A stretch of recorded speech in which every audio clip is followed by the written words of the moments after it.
But we do begin the hour with the president's wait-and-see approach to the war. We heard from the president a short while ago as he heads from Washington to Beijing, and he again said that Iran's military is gone. He praised Pakistan's role as diplomatic middlemen, and he said again, we're only going to make a good deal. But what that deal looks like is a question mark, and how long he'll hold out for that deal, that's also uncertain. Geraldo Rivera is here for the Daily Take, and it's always good to see Geraldo. And before we even get into any of those kind of, back and forth about the war or the president's trip to China, to me, the quote that's going to be remembered for better or worse from the president today is what he said about Americans and their finances when he was asked and when he was talking about the war. Here's the exchange and the question for the president on the South Lawn as he was heading out to China. Take a listen. When you're negotiating with Iran, Mr. President, to what extent are Americans' financial situations motivating you to make a deal? Not even a little bit.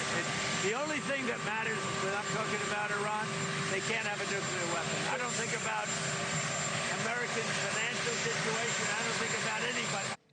Doesn't think about Americans' financial situations, think of anything else, just Iran, that they don't get a nuke. I can't believe that the president is not thinking about John and Jane Doe. They are the voters that put him in power and keep him in power.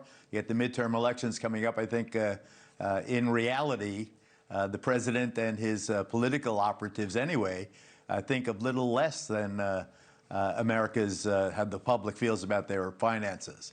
And as Doug Flynn described it, seems pretty depressing, this long-term decline in purchasing power, even though people are making more money than they ever did. Can I just add parenthetically? In that he does so well in these ad hoc, spontaneous walk to the helicopter or the Air Force One. And it's so nice to see him out there, and he does more and more energetically than any president ever. But I wish he would just stop calling people dumb and stupid. Yeah, he seemed really angry today. Off-putting. Going after reporters, you're stupid people, you're a stupid person. There was more of that today than even usual, it seemed like, for whatever reason. It belies his confidence because it seems like such a lame kind of rookie move that I worry that that's the real his real state of mind. You think he's really frustrated? I mean, he's not very popular. Things are not going well. The war's not popular. His presidency overall is very unpopular. Is it just frustration? I know him well, but I just don't know him that well. I don't know what else is going on in his life. I know that the situation with Iran and for instance, as a sidebar, you have this investigation into leaks from the Pentagon. And the leak that most annoyed the president, by all reports, was the leak that suggested that Bibi Netanyahu sold him a bill of goods, that he was gullible, and that he went for Bibi's assertion that if we do this and we do it right, it will result in regime change. And I think that is a profound disappointment for the president. The fact that he was on a roll with Venezuela and last year's bombing of the nuclear bases, and then he got mired, as they all do in the Middle East. You just don't win there. You're lucky if you get out status quo ante, and I think that he's really, really worried.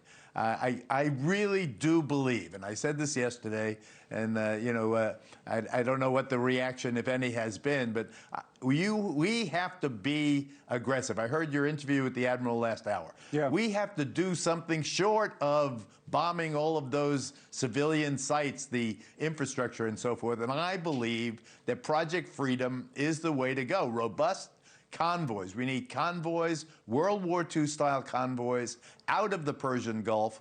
And I think that if necessary, put a couple of U.S. military personnel on each and every vessel. There's hundreds of them, but we've got thousands of GIs there that could do the job. Get those vessels out. And even I think the UAE should tell the vessels that are anchored off their coasts that you got to be thinking of pulling up your anchor and getting out of here, because we're clearing this zone. Either you go to Iran or you get the hell out through the Strait of Hormuz. But the blockade is over, like we said it was. This is Project Freedom Plus Plus. Thank you for watching. Subscribe below and download our NewsNation app right now on your phone, and you will get fact-based, unbiased news for all Americans.